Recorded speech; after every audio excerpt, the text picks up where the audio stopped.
பெஞ்சல் புயல் காரணமாக சென்னையில் கனமழை பெய்து கொண்டிருக்கும் நிலையில் புயல் எதிரொலியாக பட்டினப்பாக்கத்தில் சூறைக்காற்று வீசி வருகிறது. புயல் எதிரொலியாக பட்டினப்பாக்கத்தில் சூறைக்காற்று வீசி வருகிறது. இந்த நிலையில் தற்பொழுது நம்முடைய இணைப்பில் எமது செய்தியாளர் ராஜ்குமார் நம்மோடு இணைந்திருக்கிறார். ராஜ்குமார், அங்க மக்கள் எல்லாம் பாதுகாப்பா இருக்கிறாங்களா? பட்டினப்பாக்கத்தை பொறுத்த வரைக்கும் மணலோடு காற்று வீசி வருவதாக நீங்க ஏற்கனவே சொல்லியிருந்தீங்க. இதனால வாகன ஓட்டிகள்லாம் பெரும் இன்னலுக்கு ஆளாகி வருகிறார்கள். அந்த விவரத்தையும் நீங்க முன்னாடியே சொல்லியிருந்தீங்க. தற்போதைய நிலவரம் என்னவாக இருக்கிறது?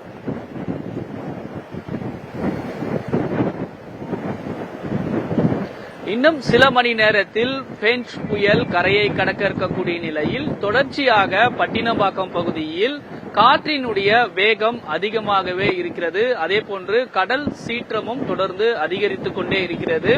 தொடர்ச்சியாக இந்த இடங்களில், அதாவது இன்னும் சில மணி நேரமே இருக்கக்கூடிய நிலையில் முன்னெச்சரிக்கை நடவடிக்கையும் காவல்துறையினர் எடுத்து வருகிறார்கள். பட்டினப்பாக்கம் பகுதியில் நாம் பார்க்கிறோம், ஒளிப்பதிவாளர் விஜய் அந்த காட்சிகளையும் காட்சிப்படுத்தியிருக்கிறார்.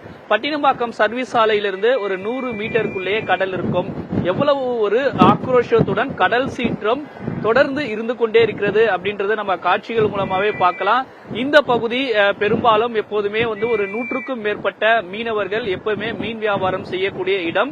இந்த இடத்தில் படகுகளும் அதே போன்று மீனவர்கள் தங்களுடைய மீன்பிடி உபகரணங்கள் உள்ளிட்ட பொருட்களை இந்த இடத்தில் வைத்திருக்கிறார்கள். தொடர்ச்சியாக கடல் சீற்றத்துடனே காட்சியளிக்கிறது. கிட்டத்தட்ட ஒரு 10 அடி வரை கடல் சீற்றம் அதிகமாக இருக்கக்கூடிய நேரத்தால் காவல்துறையினர் தீவிரமாக பாதுகாப்பு பணியில் ஈடுபட்டு வருகிறார்கள். நாம் பார்க்கிறோம், இங்க காவல் ஆய்வாளர் தலைமையில் காவலர்கள் பாதுகாப்பு பணியில் ஈடுபட்டிருக்கிறார்கள். அதாவது மீனவர்கள் தவிர இங்கு கடற்கரையோரம் சர்வீஸ் ரோடு சாலையில் பொதுமக்கள் யாரும் வர வேண்டாம் என்று அறிவுறுத்தல் செய்து வருகிறார்கள். அதையும் மீறி வரக்கூடிய பொதுமக்களை அறிவுறுத்தி அவர்களை இங்கிருந்து கடற்கரையோரம் இருக்கக்கூடிய மக்களை வெளியே செல்லுமாறு காவல்துறையினர் அறிவுறுத்தி வருகிறார்கள்.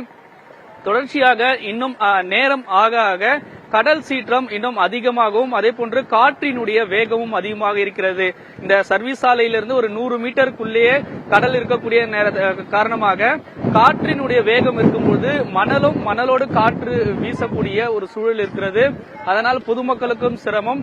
எனவே காவல்துறையினர் பாதுகாப்பு பணியில் ஈடுபட்டு வரக்கூடிய நிலையில் பொதுமக்கள் யாரும் வர வேண்டாம் என்று காவல்துறையினர் அறிவுறுத்தி வருகிறார்கள்.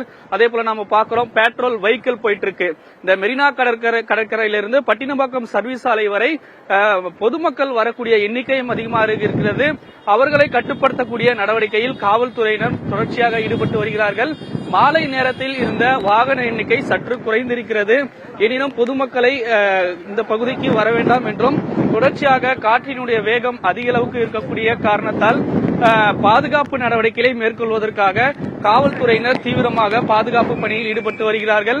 இந்த இடத்தில் போகக்கூடிய வாகனங்களை தடுத்து வேறு வழியில் மாற்றுவதற்கான நடவடிக்கையும் மிக தீவிரமாக காவல்துறையினர் இருக்கிறாங்க. தொடர்ச்சியாக இந்த பகுதியில், அதாவது கடற்கரையோரம் இருக்கக்கூடிய மீனவ கிராம மக்களையும் அவர்கள் பாதுகாப்பாக வீடுகளுக்குள்ளே இருக்க வேண்டும் என்ற அறிவுறுத்தலையும் காவல்துறையினர் செய்து வராங்க. ராதா, தற்போதைய விவரங்களை வழங்கியமைக்கு நன்றி. மேலும் அண்மை தகவல்களுக்கு மீண்டும் தொடர்பு கொள்கிறோம் ராஜ்குமார்.